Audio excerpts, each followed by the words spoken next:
Radio in motion. Program loading in 3, 2, 1. Program activated. Attention everyone, the unpleasant noise you are about to hear coming from your radio is not a mistake. Okay, first things first, what is your name? This is Big Sonny playing the best of the 90s and beyond. Are you ready for this? Yeah. Radio in motion. Please do not turn off your radio, but turn up the volume on your receiver as high as it can go. All right, here we go. Radio in motion. All right, welcome back to the show. All right, so we're going to have another installment of The Ugly Truth, although The Ugly Truth is, I think, the new DeadPool and Wolverine movie that's going to be coming out in July. It's starting to give me hope, so we're going to get stuck into that tonight. If you haven't seen it, definitely check out the trailer. It's the second trailer that's dropped for DeadPool and Wolverine. Obviously, they have a huge following in the comics, where, and Deadpool is a great character because his character gets to break the fourth wall all the time and bring the audience in, by talking to them, and it's like you're in on a little secret, and that's always fun. So the Deadpool movies in general always have that going for it. This is the second trailer. Funny enough, I found that it was dropped originally on Ryan Reynolds' YouTube channel, and then Marvel, or maybe it was at the same time, but either way, Ryan Reynolds' YouTube channel is getting a lot more hits, which is interesting, because I think people know if it wasn't for Ryan Reynolds originally taking this project and really making it as true to the character and for the fans, I think they really respect him for that. Now, the first trailer was a bit funny because Ryan Reynolds, or Deadpool, pegs himself as the Marvel Jesus, because he thinks he's going to be the savior of Marvel, and that is because essentially there's going to be a bit of multiverse action, and we'll talk about that in a minute. I don't know how you feel about that. The multiverse is it's one of those things where it could fix things or it could make them worse. And it's interesting. It's almost 10 years since the second Deadpool movie, and the first one really. I think it was a pretty well-balanced movie. It knew when to have its serious moments and knew when to poke fun at itself, and definitely poke fun at the Marvel movies. And of course, they're rated R. And look, I'll be honest, that does give you a little bit more leeway to go in hard with. And it's not just swearing, it's not just F-bombs, but frankly, the rating system in general is an interesting vice grip on movies. And I'm not saying it has to be anything explicit, but look, let's face it, if we're going to do Deadpool, there's going to be a lot of killing and a lot of blood, and it just has to be rated R. So again, the first movie, I think it was really well balanced and really funny. The sequel, look, it just leaned into all the laughs a bit more, and Ryan Reynolds was definitely let off the leash, and he certainly leans into that character. But you know what? That's okay. That's what he does best. That's why he's great as this character who is the larrikin and the jokester in the Marvel Universe. He's perfect for that. Saying that's rated R, so talking a bit about the trailer that dropped now. It's funny. So this is at the end, and definitely, check it out. They sort of poke fun at the fact that, Disney, obviously, amongst taking over the entire world, and including, Star Wars and Lucasfilm and Marvel, and now they own the rights to 20th Century Fox. I don't know if you realize, folks, but that's a big chunk of a movie catalog, and I'm not going to get too stuck into that, but it goes without saying, a lot of people aren't thrilled with what Disney's done to Star Wars and the Lucasfilm franchise, frankly. So they do poke fun at that a bit, and at the end, it has Deadpool saying, so his roommate, I forget her name, she's the older lady, and she's hilarious. She says basically, do you want to do some cocaine? And he's you can't say that. He says that's the one thing that Feige says is off limits. That's Kevin Feige. He's been the architect of the Marvel Universe for quite a while now. Certainly, he was pivotal in the first 10 years at bringing together the Infinity War saga with Endgame and Thanos and all the original Marvel heroes and Avengers, which again was hugely popular. So look, if you're if you're a full Marvel nerd, you already know who Feige is. But if you don't, that's a bit of background. But he says, no, that's the one thing that's off limits. You can't talk about cocaine. And she goes, well, can we use euphemisms? No, not even those. Like snowboarding? No, not that one. Disco dust? No. Even force bump? No. Do you want to build a snowman? Especially not. So right there you can see that, obviously they're still allowing him to go a bit off the rails there, and certainly lean into the rated R, because those are some funny jokes. I don't think you're going to see them talk about snowboarding and disco dust in any of the other sort of family-orientated Marvel movies. So here's the one thing, though. So, some people are full-on comic book nerds, and some people are full-on movie nerds, and then there's sort of the passive general audience. I think when you do a movie release at the cinema and you're trying to go for general audiences, which is what they try to do, and again, I think sometimes that's their downfall, you should know your audience and go for it, and just don't worry about it. Just go for your audience and make them happy. The money will come in. When you try to please everyone, sometimes you please no one. But in this case, they're really trying to tie it in to the Disney Plus Marvel TV shows. And I'm going to be honest, they aren't hugely popular, and the majority of the audience, except for a really niche audience, has not seen them. So when you tie in a plot line to an event from a streaming TV show that not a lot of people are watching, that's already a problem.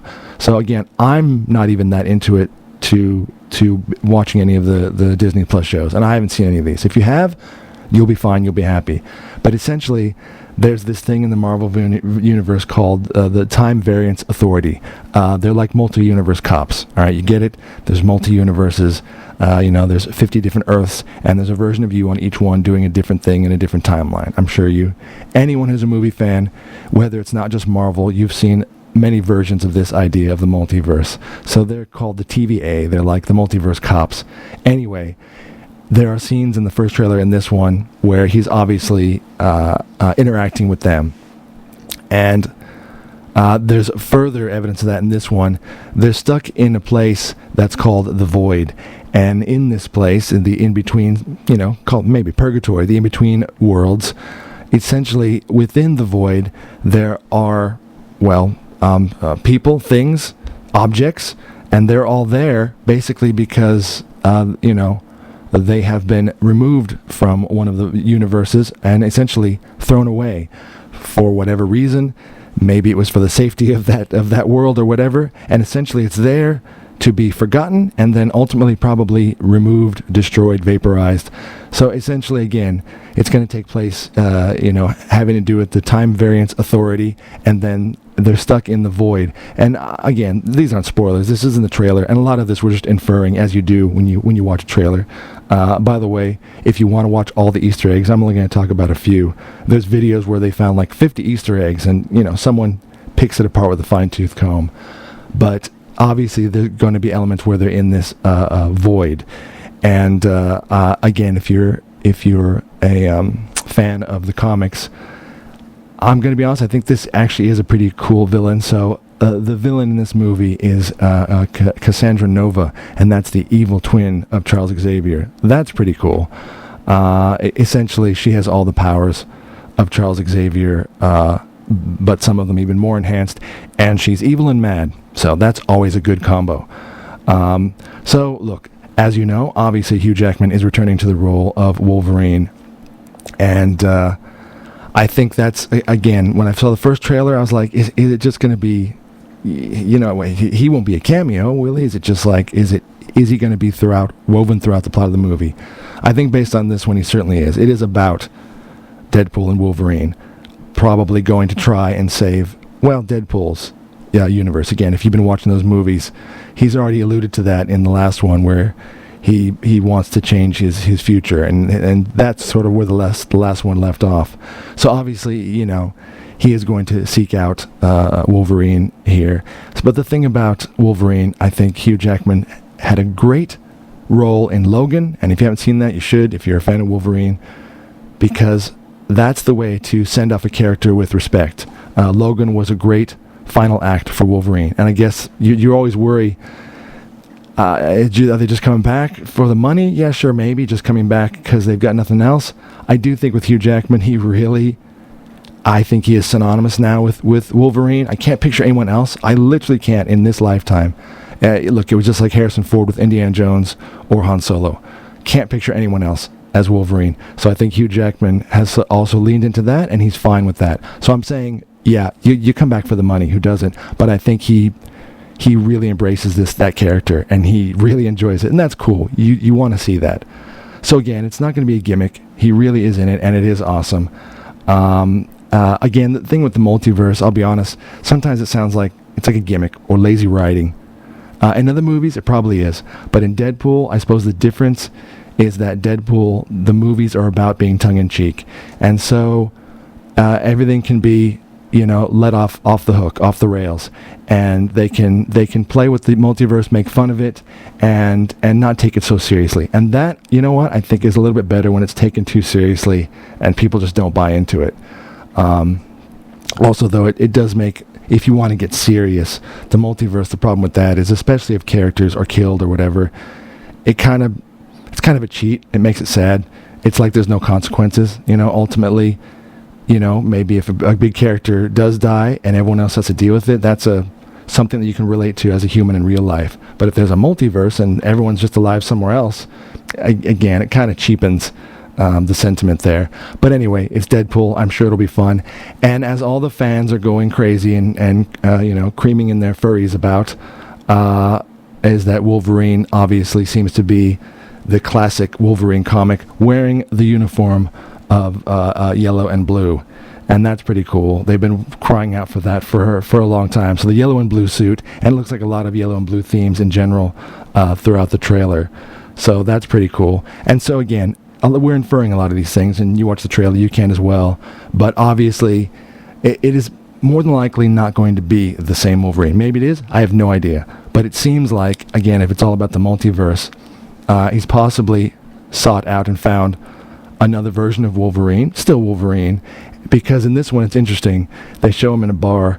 I tell you, in all the movies, he can never just drink in peace. That's kind of a running joke. Anyway, he's trying to get a drink, and the bartender says, "You're not welcome here.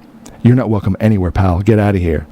And essentially what's that's alluding to is that this particular version of Wolverine in this universe apparently let down his whole world. And that's pretty serious. So I don't know what he did that was so bad. Maybe he just put himself in exile, or maybe he didn't fight when he could have. And so he let his whole world down. So he is a pariah on his entire world. That's pretty bad. So this is the Wolverine that Deadpool finds. Another interesting thing is you see them, and it's a great scene. They're jumping through a time portal. Obviously, again, this is not a spoiler. This is exactly what will entail the multiverse, and either jumping back into his universe to try to save it. But again, I am a bit of a Marvel nerd, and if you are, you'll get this. They're jumping through a portal, which is an exact representation of what is called a sling ring, and that's something, that's what Doctor Strange uses, and all the others who use that to essentially create a portal into another place, and also possibly in another universe. And it's definitely one of those. Now, of course, the thing is, and this is why people do these deep dives into the trailer, the place that they're at, the Void, is full of a lot of stuff that has been cast out from other worlds. So it's possible they have found the sling ring, and they've used it, or it is maybe possible that someone on the other end is using it. Maybe someone like Doctor Strange or something is bringing them through. Again, all interesting plot points and not just cheesy or lazy writing. I think it's interesting that they're going to get into the meat of some of this, and I like that. And going back to the Void, so that is definitely where Cassandra Nova, the evil Charles Xavier twin, is living. And specifically, interestingly enough, is living in the giant helmet of Ant-Man. Again, possibly a variation of Ant-Man in another universe, and other Ant-Man parts. So Ant-Man, if you don't know Ant-Man, you got to get nerdy here. Ant-Man, the suit has the power to shrink to absolute molecular microscopic